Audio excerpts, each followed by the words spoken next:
from BBC News.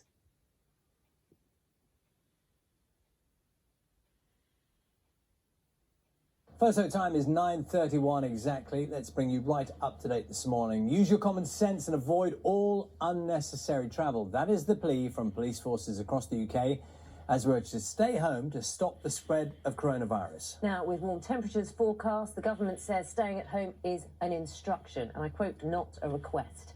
Earlier on this programme, we heard a direct plea, an appeal from one chief constable for people to stick to the principles of social distancing. Devon and Cornwall Police requires the public, both within and with outside our geography, to play their part. And when they do gather, then we'll come to there, we will talk, we'll converse, and if needs be, as a last resort, we'll enforce.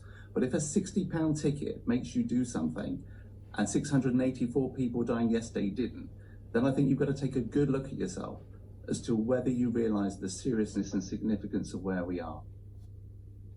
This is day 13 of my video diary for the Covid-19 lockdown. I'm not going to do a vlog every day now, for the simple reason is that days are starting to roll into one. So I do my daily exercise out in the garden where I can. So I've got a little plan to do that.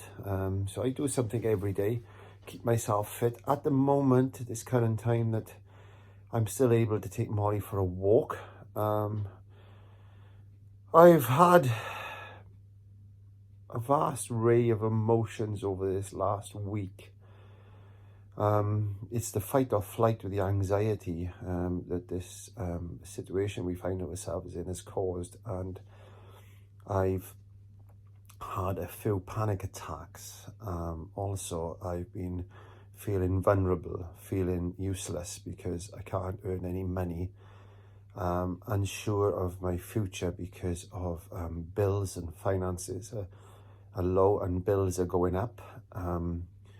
Very limited amount of money. I've lost my job, my self-employment job, because I've closed down. There was still a little bit of money to get in, but to be quite honest with you, it wasn't worth it, and it certainly wasn't worth my health and the health of my customers to put them at risk. So I'm doing the right thing and thinking of others as well as myself and staying at home.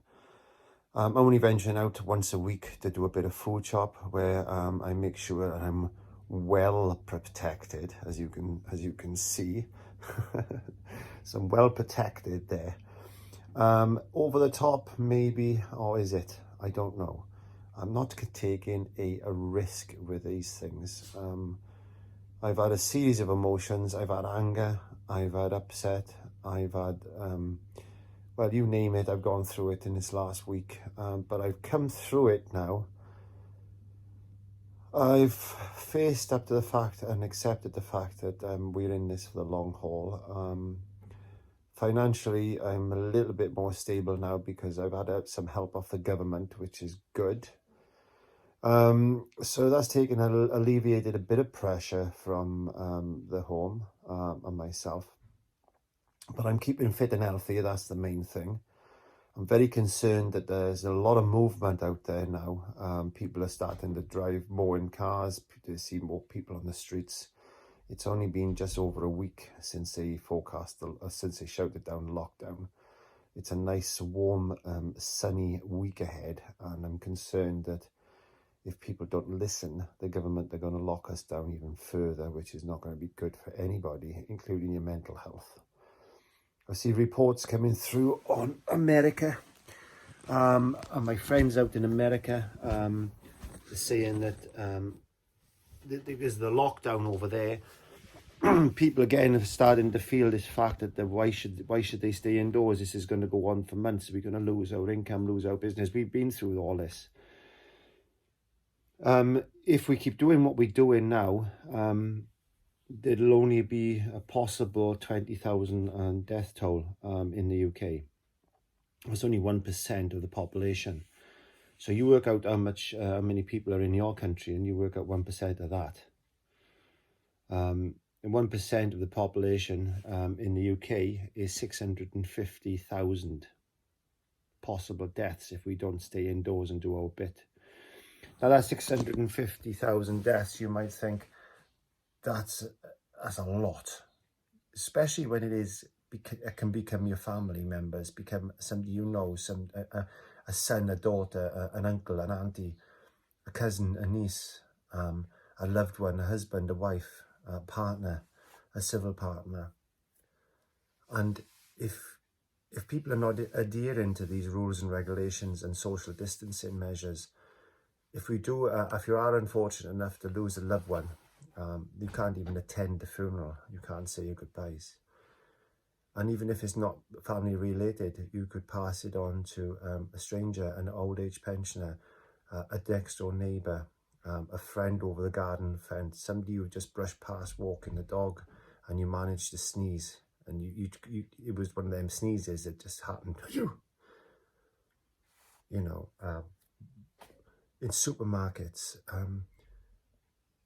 you pass it on to an NHS doctor or a nurse or something like that. Could you live with that? Could you? That's all you need to do is stay indoors. That's it really today. I just wanted to say what was on my mind. So I'm going to do another vlog now in a couple of days' time, because I said every day seems to be rolling into one, but I'm accepting that. Making the most of what we've got, and making the most of the situation we find ourselves in. So it's giving us time to all reflect and think about the things that we've done, the money we've spent, the resources we've used, and also thinks about the future then, because this will get better. This will get better. We just got to do our part.